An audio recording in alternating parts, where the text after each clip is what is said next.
everyone, it's Sharona from Para Waits, and today I'm going to be reviewing The Suicide Squad, which is written and directed by James Gunn. This film stars Viola Davis, Margot Robbie, Joel Kinnaman, Idris Elba, John Cena. It is way too many people to name in this amazing cast, but not enough time to name them. But for those of you who are new to my channel, welcome, hello, so glad you came, I hope you stay. I tell you what I liked about the film, what I didn't like about the film, and is it worth your time or your coins paying or waiting to see The Suicide Squad in theaters or on HBO Max, where we stream the same day of release on August 6th in the US, because that's your business how and when you watch it. But for my overseas folks, it does come out a little bit earlier, and I'm just a little tad, a hint, a bit of jealous of all of you. So going into what did I enjoy about The Suicide Squad, I got a message for you guys. First, this is going to be a spoiler-free review because I want to protect your viewing experience. But second, can we please have more R-rated comic book films? Let me just say it a little bit louder for the people in the back in case you didn't hear me. Can we please have more R-rated comic book films?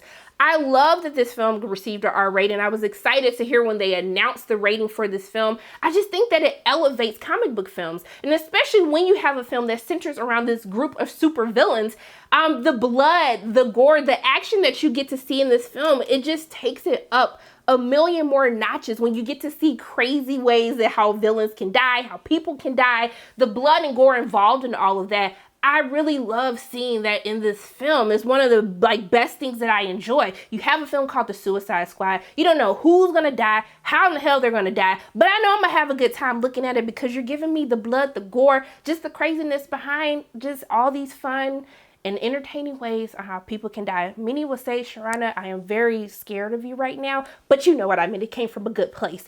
Also, too, I will have to say they have very good use of music. I love me some good music. Sometimes, and especially movies like this, it can become a bit much, but I think all of the music fits in so perfectly in how they use it. It makes it more entertaining to watch as well. But I really love themes. Y'all know I'm a deep person. Sharona, you be way too deep. Here's a comic book film. Why are you going so deep on it? I love, from a writing standpoint, what James Gunn infuses into this film. Yes, it gives you the comedy. Yes, it gives you the action. It gives you the blood, the gore that you want in a film like this. But I love that how he so just perfectly injects heart into this film. Themes of understanding your purpose or really just overcoming trauma that has happened to you earlier on, as you get to learn more about these characters, learn more about their backstories, not just what makes them villains, but also too some things that have happened in their past that have really led them down this dark and dangerous path into the Suicide Squad. I love just how effortlessly the heart is just infused into this film from beginning to end. I just thought it was very well done. Now also too, I do want to say, as a woman, especially seeing so many female characters in this film, I just love that they just get to be badasses. I love that these women, they get to exist. They don't need to be saved all the time. And they really offer just some fun moments in the film, especially what we get to see with Margot Robbie's character, Harley Quinn. I think that this is probably one of the best uses that I've seen of Harley Quinn. Now, she is a part of this group atmosphere, so you don't get to see, like, this is not a Harley Quinn heavy movie, but I will say for the moments that I do get to see Harley Quinn and get to see her just be, you know, her fun self, I really love what they did with her character. And maybe it's just the progression of actually being able to see Margot Robbie over the course of 3 different films play this character, but this is probably the most fun that I've actually had with Harley Quinn in these DC films. Also, too, some other standouts for me. I really love Idris Elba as Bloodsport. I know what you guys are saying, Sharona, it was supposed to be Will Smith, supposed to be Deadshot, but I was like, hey, I really like Bloodsport. I love just all of the machinery that he uses. I love just this macho, like, beef between him and Peacemaker, played by John Cena, who was another surprising standout for me. When they announced the Peacemaker series, I was just like, really, of all the characters, that's who you guys chose? But after watching The Suicide Squad, I really, really like John Cena. This is probably some of the best that I've seen John Cena as well with his character, and really just exploring like how much of a douche he can be, the comedy that he brings to his character as well. But you still understand that this man is very dangerous, mainly because of his belief of protecting liberty and maintaining peace at all costs.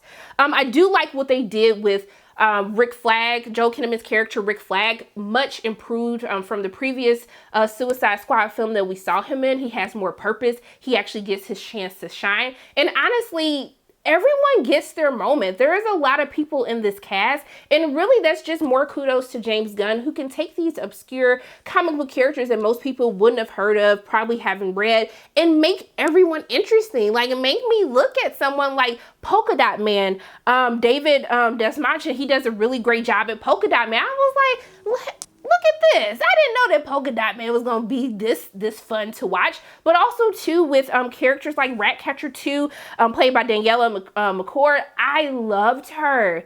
I was just like, little did I know I was going to go into this movie knowing I can't stand rats, don't want to look at rats, and just fall in love with this character and her abilities and how she adds to this squad. I really like watching her, and a lot of the heart that I'm talking about with this film, and especially as we get to see relationships between her and Bloodsport, as we get to see that happen, like, Daniela was like a very pleasant surprise for me and a standout in the film as well. But I don't have time to go into everyone. Also, too, shout out to Viola Davis. I want to see Viola Davis in more villain roles. I just think she's so fantastic as Amanda Waller. I was just like, I'm really scared of Viola. I don't want to cross Viola because I feel like she would really do some damage to me in real life. But even though I have so many things that I really enjoyed about this film, I only have a few tiny kinds. You could call it nitpicky, whatever you want to call it.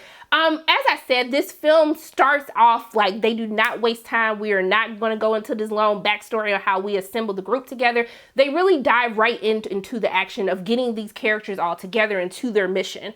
But I will say that midway through, it kind of loses its pacing. I kind of got a little bit lost within it. And I don't know if that's because the villains, and there's a lot of villains. I mean, Sharana is a like whole super group of super villains.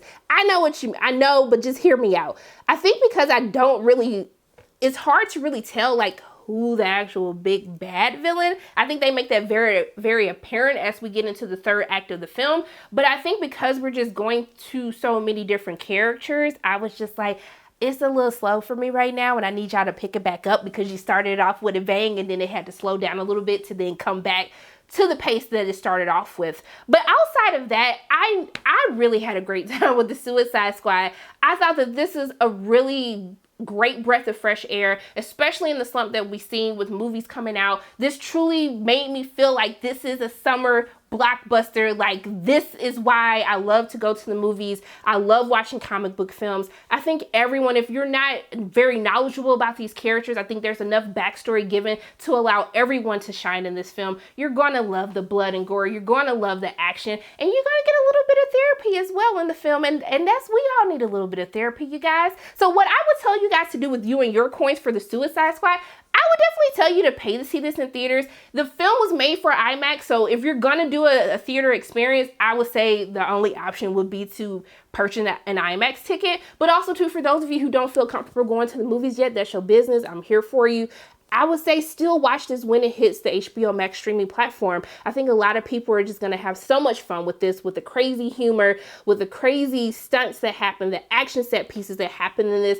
I think everyone is going to have a really fantastic time. So those are my thoughts on the Suicide Squad. As always, my name is Sharana from Para Waits, and if you like what you saw today, make sure you hit the like button, hit subscribe, share this video with your friends, and make sure you hit that notification bell. And I love you guys 3000, and until I see you again.